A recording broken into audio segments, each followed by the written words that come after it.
I spent much of my childhood in Little Village on the southwest side of Chicago. Technically, for the first few years of my life, my family lived in McKinley Park. But since I was very young and don't remember much of my life in that neighborhood, I always considered Little Village to be my home. Little Village, also known as La Villita or South Lawndale, is also home to a vast Latino community, with a population of almost 80,000. Most of the residents of Little Village, like me, are of Mexican descent.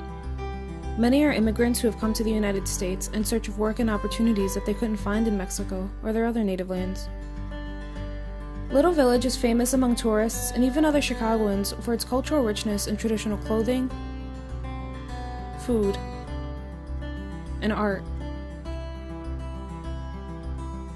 When you explore the streets of the neighborhood, you can find art around just about every corner.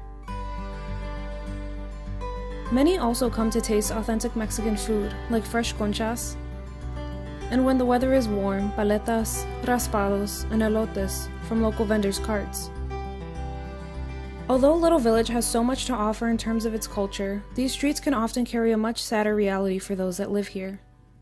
Little Village is known for having some of the highest crime rates in Chicago, ranking number 33 out of 77 Chicagoland area neighborhoods for highest murder rates per 100,000 residents. Gangs plague the streets and schools, recruiting kids with the promise of brotherhood and belonging at the cost of violence and crime. As frequently as you can find beautiful murals, you can find tagging that marks the territory of these different gangs. Most families are working class or poor, and it's not uncommon that older children take jobs to help support their younger siblings. While many individuals and families here have found stable work, albeit earning meager wages, others try to find ways to make money in any way that they can. This is the reality that I was faced with as a kid, and it's a miracle that my life turned out differently. Growing up, my family shared many of these characteristics with other Little Village residents. My parents were second-generation children to have lived in the United States. They each earned their high school diplomas and both attended college for a short time, but neither earned their degrees. Their parents, my grandparents, were from Mexico and became naturalized citizens. While they supported their children's early education, in Mexican culture, work tends to be seen as more necessary than schooling. As a result, my mom put herself through college until she could no longer afford it. My parents, however, strongly valued education and instilled in my older siblings and me the importance of school. Before we began formal education, my mom taught us to read, write the alphabet, and even tried to teach us early math. My mom put in a lot of effort to make her kids smart, but surprisingly, she never pressed us for perfect grades. Instead, we were encouraged to always do our best, even if our best was only a C. She understood that putting pressure on us to succeed would only push us further away from success, so her main goal was to motivate. Like many other families in Little Village, my parents struggled financially. Although we were poor, my siblings and I were never without. My parents always found a way to provide us with what we needed. Most send their kids to the local public school, but my parents, having experienced the conditions of Chicago public schools, insisted on a private education. Really, my parents couldn't afford the tuition for 3 kids, but my mom always said, when there's a will, there's a way, and off we went to Catholic school. The first school I attended was named Our Lady of Fatima. It was a medium-sized Catholic school located in the Brighton Park neighborhood. I only spent 3 short years attending Our Lady of Fatima because enrollment was down and the school had been fluctuating in its financial success for years. It had even been bought out and renamed Pope John Paul II before finally closing its doors and being converted to an acero school. Surprisingly though, the school was a great one. Being too young to move on to kindergarten, I spent 2 years in preschool learning early concepts that would prepare me for it. My classes in both preschool and kindergarten were filled with books, games, and toys. I very easily developed close bonds with my teachers, who are still some of the best I've ever had. They kept classes engaged and constantly took us on meaningful field trips that improved our learning. At the time I spent at Fatima, the school, teachers, staff, and students, was primarily white. There was some population of the school that was people of color, Latino or Black, but they were far from the majority. A significant portion of my experience at Fatima was spent participating in Girl Scouts. While the experience overall was meaningful and fun, it also affected my identity development. Because I spent so much time around others that were not Latino, I hadn't quite realized that I was. I didn't learn or understand racial difference until I transferred to St. Agnes of Bohemia School. It was here that I would stay until my 8th grade graduation. St. Agnes is located in what feels like the heart of Little Village, on 26th and Central Park. St. Agnes and Our Lady of Fatima were similar in many ways. They were both medium-sized Catholic middle schools, but the cultural atmosphere of each was entirely different. Unlike Fatima, with some degree of ethnic diversity, St. Agnes was and still is almost exclusively Latino, except for the teachers and administration who are white. Nearly all students are bilingual in English and Spanish, and for many, Spanish is their primary language. St. Agnes also had significantly less to offer their students in terms of activities or resources. There was no library or music room, and no official arts programs. There were very few clubs, musicals, or plays, with modest budgets if any at all. And only 2 sports teams were available, basketball and soccer. Most of what St. Agnes could offer, like an updated computer lab with Macs and PCs, or occasional field trips, was due to the generosity of a donor named Mr. Zangrilli.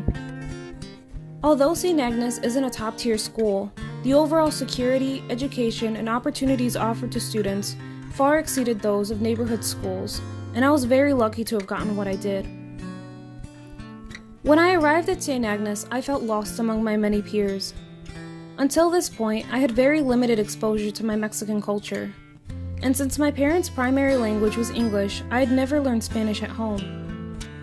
I struggled to make friends for a while, but eventually I found my place as a student. It was at St. Agnes that I learned of my academic and creative potential.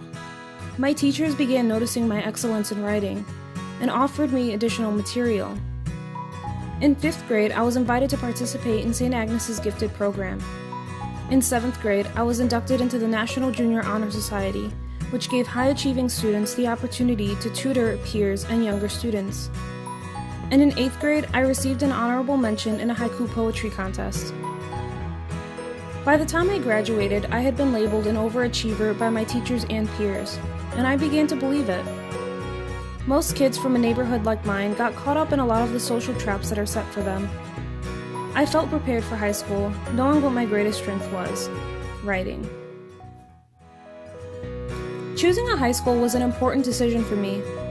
Just down the street from my childhood home was Farragut Career Academy, a vocational high school that gave kids that didn't perform well academically the opportunity to learn practical skills that directly applied to a particular career. There's nothing wrong with this kind of education, but it seemed that I wouldn't be challenged there, and my parents pushed for me to tap into my academic potential. I chose to finally step out of my community and attend De La Salle Institute Lourdes Hall. De La Salle was an all-girls institution in the residential part of the Bridgeport neighborhood. It was a small, co-institutional school with an all-boys campus just down 2 miles on 35th and Michigan. Lourdes Hall closed just last year. It merged with the boys' campus and is now a co-educational school. The fact that Lourdes Hall was so similar in size, its being Catholic, and being so familiar almost made me choose a different school. But its perceived familiarity is what ultimately won me over. My classes were small. I was enrolled in honors and AP courses, which consisted of the same 25 students, with an addition or subtraction of a student or 2 across all 4 years. But outside of class, De La Salle seemed anything but small to me. Students of both campuses came from all across the city, and many spent hour-long commutes on the bus just to get to school every day. Each day, I would travel from my home in Little Village to the white Bridgeport neighborhood for class, then to the historically notable African-American Bronzeville neighborhood.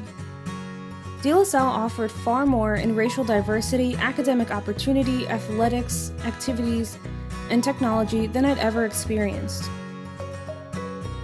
For schools, we had special laptops programmed with Microsoft Office Suite, ebooks, and other creative education-based programs. De La Salle had been among the first to implement the use of laptops to enhance the classroom learning experience. Throughout my high school career, I continued to improve my writing. In my sophomore year, I won a Blue Ribbon Prize for a poem written for the Illinois Council Against Handgun Violence Student Voices Contest, along with an iPad. I built great relationships with my English teachers, especially those that kept me inspired to write. It was sitting in their classes that I first realized that I'd like to share my passion for writing like they do, that one day I'd like to teach. After high school, despite my academic achievements and the great experiences I shared with my peers, I wasn't sure that I wanted to pursue college. Attending college always seemed an idealistic dream, one that I wasn't prepared to pursue. School was also taking its toll on me, and I had become so burnt out that the thought of more schooling seemed less than enticing. In the fall of my senior year, my principal, Miss Brown, reached out to work with me on applying for scholarships.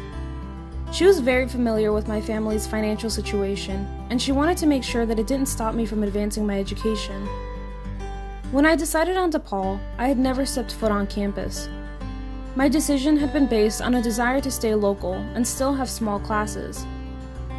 I had thought about enrolling in the College of Education to teach English, but it wasn't something that I was ready to commit to, so I majored in English literature instead. Initially, I felt out of place at DePaul. In my freshman year, many of my gap periods were spent on the fourth floor of the Richardson Library.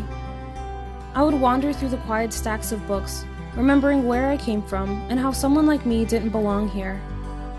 DePaul markets its diverse student body, but as the years went on, I would see fewer and fewer Latino faces around. I was ready to drop out after my sophomore year. I began losing sight of why I was there and why my education mattered at all. But being the last of my siblings to attend college, and possibly the only to complete a 4-year degree, I felt I had to see it through. My strongest support at DePaul has been through the Office of Multicultural Student Success. Through this office, I received the Mazza Scholarship, a part of the Big Shoulders Fund. The Mazza Scholarship is granted to marginalized students that are from Big Shoulders schools, express financial need, and are often first-generation college students. My Mazza cohort is filled with other students just like me, who often feel that they don't fit in because of their cultural background. Our cohort meets for monthly workshops that offer information on post-graduation success and discussion around social justice issues. Each year at the Mazza reception, we meet with our donors who make our college experiences possible. Reflecting on how much has been invested in me and my academic success through donors and my parents, I realized I both want and need to give back. I've always had teachers and administration looking out for me, having my back, and pushing me to succeed. The community and schools that I came from are filled with students that are at high risk for dropping out. My goal today is to pursue a career in education through DePaul's TEACH program, to return to areas with students that need additional encouragement and academic help, and to share my opportunities and resources with others that were not as fortunate as I was.